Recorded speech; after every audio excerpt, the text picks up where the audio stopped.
Olá, muito boa noite, seja bem-vindo ao programa Resenha da Bola aqui no Canal 8 da NET Campinas. Mais uma vez eu quero agradecer o carinho de todas as pessoas que, através das redes sociais, acabam conversando com a gente, Marco. É muito legal, muito interessante isso. Todas as pessoas que eu recebo, as notícias, as informações. Tem muita gente que manda notícias aqui do Clube do Coração. Quer dizer, ô Guina, fala lá para mim de tal time, de tal situação. Então eu quero mais uma vez agradecer o carinho dos nossos telespectadores. Já um pouco mais, acho que fazendo um ano já, quase, da nossa primeira estada aqui no Canal 8, e a gente vai amadurecendo e vendo os frutos que acabam sendo colhidos durante o tempo que a gente passa dentro da emissora. Isso é muito gostoso. Então, mais uma vez, eu agradeço você que vem acompanhando o meu trabalho há muito tempo, vem acompanhando o trabalho, o Jacó, o Marco Aurélio agora, começando agora também nessa nova etapa da vida dele, que é estar nos gramados de comentarista esportivo. E começa assim, começa pequeno, começa por baixo, vai subindo degrauzinho, quebrando barreiras, né?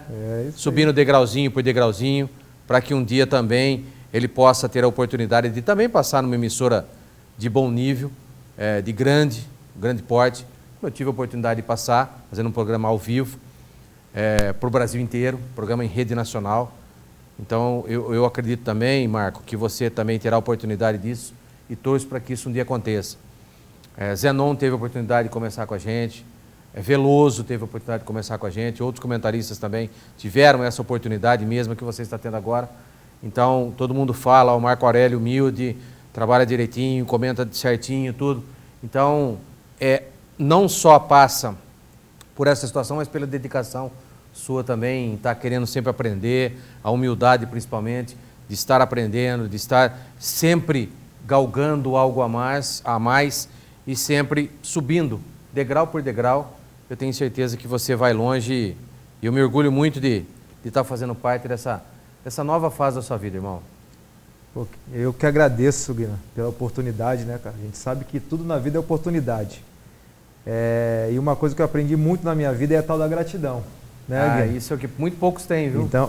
Então assim, sou muito grato a você, grato ao Cerone, ao pessoal que, cara, vira e mexe, o pessoal me chama para ir o próprio Maurício, que é um parceiro nosso, que também é um professor, né, acadêmico, específico nessa situação. No rádio, né? Do rádio e televisão, e principalmente no rádio. Assim, a gente vem aprendendo, né, Guina, porque é uma situação diferente, né, uma situação nova. A gente lida com a imprensa quando é jogador, mas de uma forma diferente. Diferente, claro. Até a maneira de você se posicionar e de falar é diferente.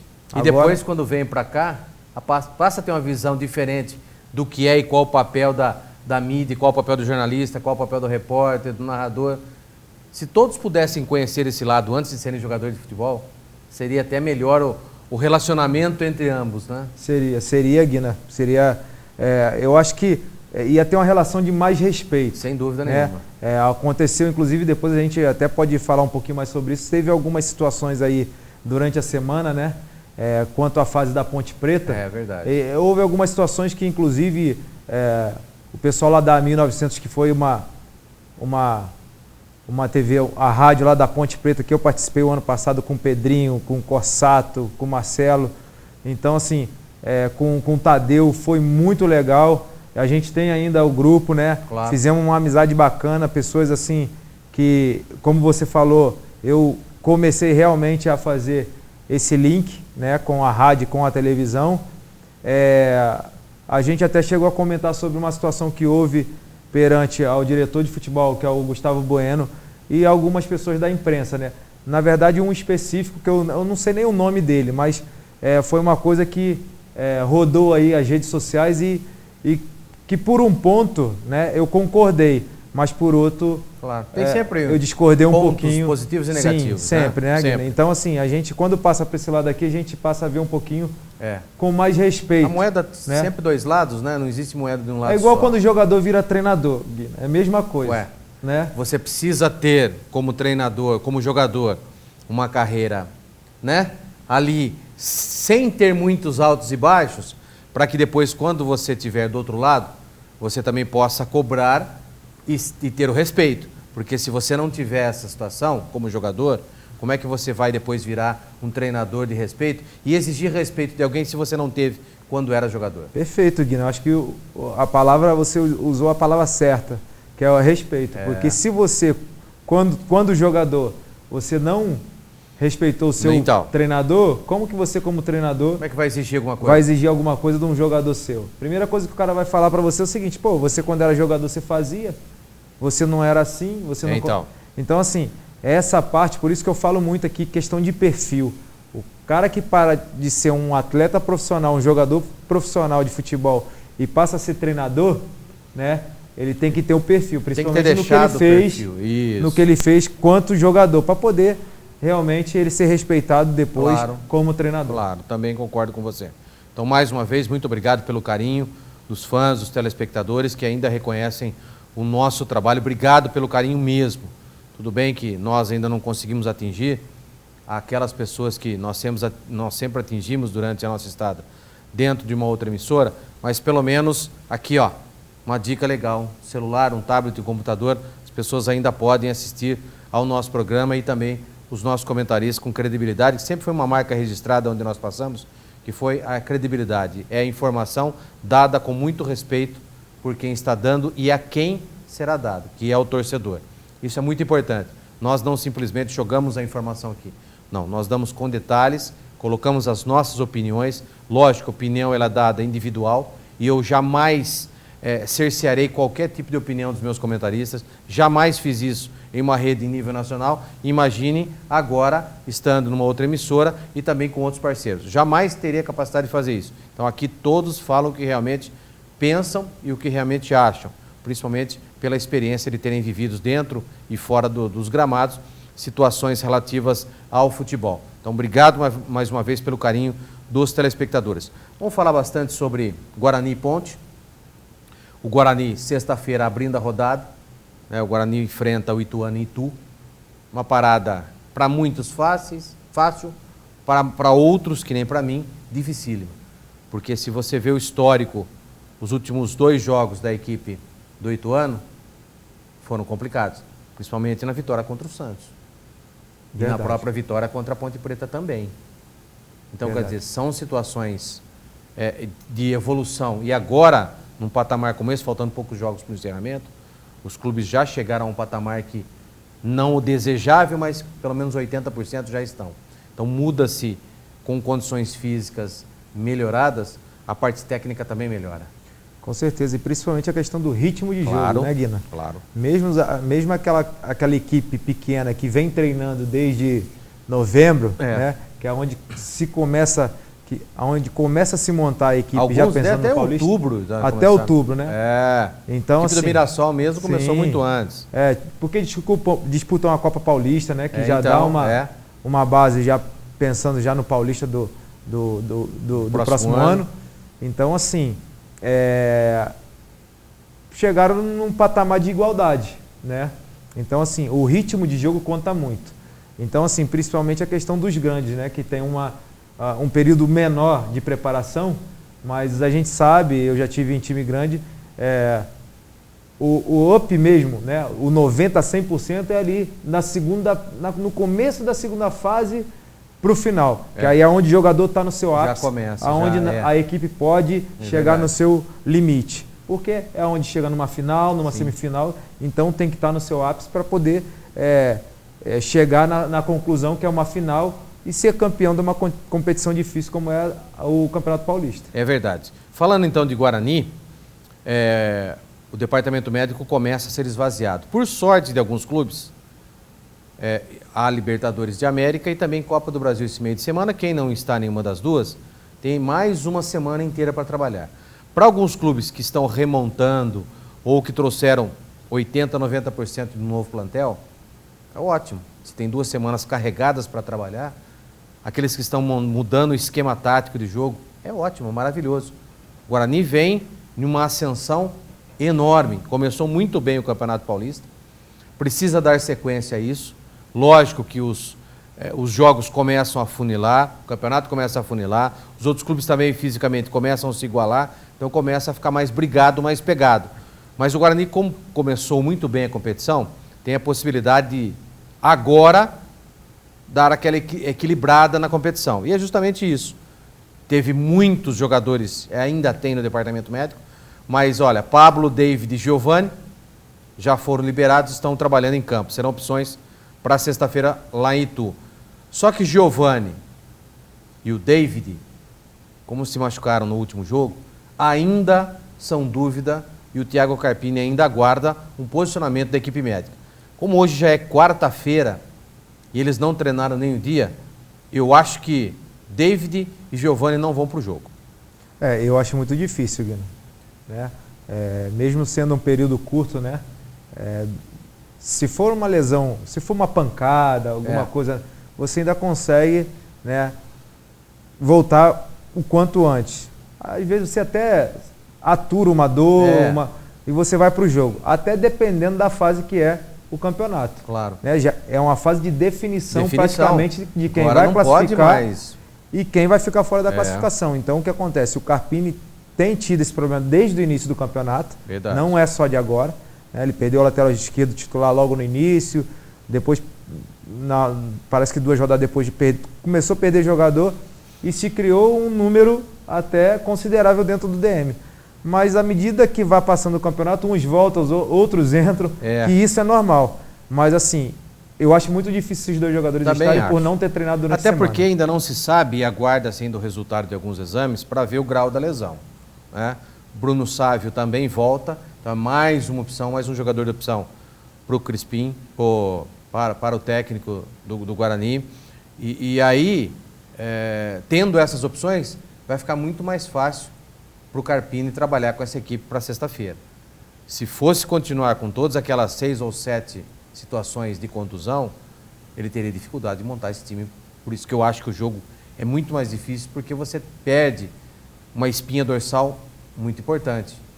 E são jogadores importantes, claro que vinham fazendo um bom campeonato, né, Guina? Então, só que o Carpini, mesmo com essa dificuldade, ele conseguiu manter o time equilibrado. É isso que chama a atenção. Então. Né? E dentro do que o Carpini fez, ele fez praticamente uma montagem completa do elenco da Série B do ano passado para agora. Né? E tendo um sucesso já de início, isso aí a gente pode tirar o chapéu, porque é um belo trabalho que vem fazendo, não só o Carpini, como a parte diretiva do Guarani. Né? Então, assim, o difícil é você manter. E o Carpini tem conseguido manter o Guarani, pelo menos num nível dentro da partida, lógico, com dificuldade às vezes, mas que é normal, porque todo mundo vem crescendo dentro da competição. Claro. Porque ninguém começa 100%, né, Guina? Não dá para começar 100%. Não dá para começar 100%. Porque quando você... são dois pontos importantes. Físico e técnico e tático. Se você tem o físico, vai faltar o técnico tático, que é a sequência de jogos. Sim. Então, você nunca vai ter no começo do campeonato os dois. Até porque você tem jogador que você contrata e às vezes são apostas. Então, dessas apostas, se dá certo, às vezes é muito difícil. Então, muito difícil. Você, às vezes, você vai no mercado procurar coisas pontuais. E nem isso o Guarani precisou fazer. Né? A gente sabe que o Guarani praticamente manteve, desde o início da competição, um grupo homogêneo, perdendo os jogadores sim, por parte de lesão, mas assim, que vem mantendo um padrão de jogo muito elevado. Mesmo tendo dificuldade, né, como eu frisei aqui, todos os clubes estão tendo, porque os outros que estavam lá embaixo também cresceram. Então, assim, mantendo um nível de Campeonato Paulista muito forte. Também acho. É importante esse nível de concentração, é importante esse nível de treinamento, de trabalho. E o Carpini sabe disso, que recentemente saiu, e ele sabe o quanto é importante você dar o giro para os jogadores que não estão jogando dia a dia. Então você faz um trabalho específico, você coloca num treinamento todos para rodarem, porque na hora que você precisar do jogador, estão todos aptos. Não vai ter a tal da sequência, lógico, mas em termos de posicionamento, todo mundo vai saber o que tem que fazer em campo. Por isso que é interessante você rodar esse time no treinamento. Vão jogar o A com o B. Eu acho que tem que dar uma mesclada. Roda o time, vai jogando. Todos têm que ser testados. Hoje você tira um volante aqui, você bota o volante que é o reserva. Você vai fazer o mesmo E é isso que o Carpini vem fazendo. Ele tira um lateral, ele coloca o lateral substituto, para saber se ele vai realmente realizar aquilo que quer. E tem a surpresa, né, Guilherme? Mas é lógico, e claro. tem a surpresa. Por exemplo, ele perdeu o lateral esquerdo titular logo no início, colocou um menino que é da base, e o menino começou a fazer jogos excelentes. Então, ele descobriu mais uma posição que ele perdeu seu titular no início da competição, colocou um considerado reserva, né? E o reserva deu conta do recado, inclusive dificultando a volta do titular. Então. Porque ele estava tão bem, né, durante as partidas que ficou difícil do Carpini tirar o menino e colocar o que né, entre aspas, vinha sendo o titular para começar a competição. Né? Então, assim, eu acho que o Carpini vem fazendo um belo trabalho e acertando principalmente nas contratações, né, Guina? Porque, como a gente falou, o difícil é você conseguir manter uma equipe estável dentro de um campeonato forte igual o Paulista, e o Guarani tem feito muito bem isso. E olha, depois de 2 ou 3 anos, o Guarani acertou na montagem do elenco. Lógico que vai precisar de 2, 3 peças, no máximo 4, para compor, que vão ser pinçadas a dedo para o brasileiro, e aí sim, porque depois acabam todos os estaduais, fica muito jogador no mercado. Jogador bom no mercado. E aí você consegue pensar um de acordo com as características que você precisa. Interessante isso. Vamos falar um pouquinho da parte administrativa do Bugre. Já foi homologadas 2 chapas que concorrerão à eleição no próximo dia 15 de março. Concorrem à disputa a Mais Futebol, encabeçada pelo atual presidente, o Ricardo Miguel Moisés, e a Hoje Sempre Guarani, liderado por Leonardo Galo Nussi. A publicação do edital foi feita em 12 de fevereiro, algumas restrições foram feitas, as chapas foram montadas, de acordo com o Estatuto 120, né, do sócio do social do Guarani, abre-se um prazo de 3 dias para que recursos sobre a decisão publicada nessa segunda-feira, ou nessa terça-feira ontem, sejam apresentadas, ou seja, até sexta-feira alguns recursos para que possam ser colocados à disposição. Então, Hoje Sempre Guarani, Leonardo Galinúcio, candidato à presidência, Sidney Lima Siqueira, Walter José Júnior, Ronaldo Juliano Crispim, Maurício Antônio Capello, Renato Luiz Agnello e Antônio Carlos Basílio Soares.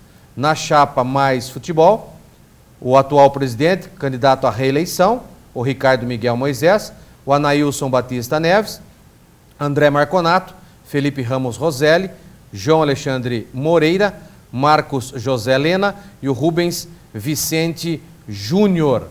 A votação vai ser realizada no ginásio do Guarani, está marcado para começar às 9h30 da manhã, desde que com 2/3 dos associados ou às 10 horas da manhã, com qualquer número de pessoas. Então começa às 9h30, se 2/3 estiverem presentes. Se não estiverem presentes, às 10 horas começa com qualquer número de pessoas. Segundo o próprio edital, a votação tem duração máxima de 8 horas, com assembleia máxima de 12 horas. O Guarani vivendo aí agora a sua parte política, né? Então, vamos esperar para ver o que vai acontecer e se vai haver alguma mudança, né? Porque pode se manter o que já vem sendo feito. Ou não. Ou não. Então, vamos esperar aí para ver as eleições aí do Guarani e esperamos que a parte política não interfira na parte de campo. Que já foi interferência ano passado, interferiu muito negativamente ano passado e quase que o time caiu. Então, que possa, né, fazer ser uma coisa bem separada. O que está vindo na parte do campo, do gramado e de resultado, e a parte política que seja